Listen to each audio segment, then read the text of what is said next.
শুক্রবার ছুটির দিন, তাই অনেক পেশাজীবী নারী এদিন ভিড় করেন নগরীর পার্লারগুলোতে। পার্সোনা বনানী শাখায় সেদিন একটু নিরিবিলিতে রূপচর্চা করতে অতিরিক্ত টাকা দিয়ে এই কক্ষটি বেছে নেন এক গ্রাহক। কিন্তু এক পর্যায়ে তিনি টের পান এক্সক্লুসিভ এই রুমটি সিসিটিভির আওতায়। সিসিটিভি তো সিকিউরিটি পারপাসে, কিন্তু কিসের সিকিউরিটি?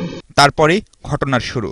অভিযোগকারী মহিলার স্বামী ঘটনাস্থলে আসলে পার্সোনা কর্তৃপক্ষের সাথে কথা কাটাকাটি হয়। এক পর্যায়ে তিনি পুলিশকে খবর দেন এবং সিসিটিভির ভিডিও ফুটেজ সহ কম্পিউটারের হার্ড ডিস্ককে নিয়ে যান। তবে কোনো মামলা করেননি তারা। তদন্ত এখনো পর্যন্ত আপনার চলমান পর্যায়ে আছে। তদন্ত শেষে ওনারা একটা প্রতিবেদন দাখিল করবেন এবং ওই প্রতিবেদন পর্যালোচনা আনতে যদি আমাদের কাছে মনে হয় যে এমন কোনো বিষয়ের তদন্তে উঠে এসেছে যেটা কোনো প্রচলিত আইন লঙ্ঘিত হয়েছে, সেই ক্ষেত্রে মামলার বিষয়টা আসবে। দণ্ডবিধির 299, 405 ও 409 ধারা অনুযায়ী কারো অজান্তে ভিডিও ফুটেজ ধারণ শাস্তিযোগ্য অপরাধ। তবে কোনো কারণে কেউ মামলা না করলেও এমন ঘটনায় পুলিশ নিজ উদ্যোগেই মামলা করতে পারে।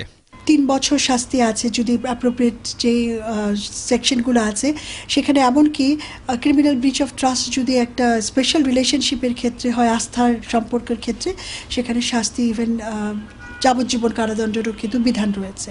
অভিযুক্তদের দাবি এই ঘটনা স্রেফ ভুল বোঝাবুঝি। তবে নারীদের এরকম ব্যক্তিগত কক্ষে কেন সিসিটিভি ছিল তার কোনো সদুত্তর দিতে পারেননি তারা। রুমের বাইরে ওখানে একজন এক্সিকিউটিভ বসেন, আপনি দেখেছেন নিশ্চয়ই।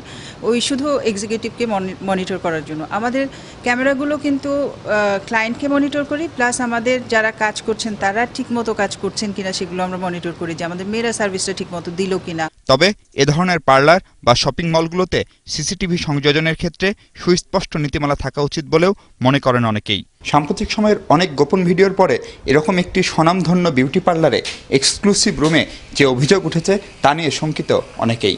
তাই নিরাপত্তার স্বার্থেই এই বিষয়টি গভীরভাবে খতিয়ে দেখা দরকার বলে মনে করছেন সংশ্লিষ্টরা। বনানীর পার্সোনা শাখা থেকে মাহফুজ মিশু, ATN বাংলা, ঢাকা।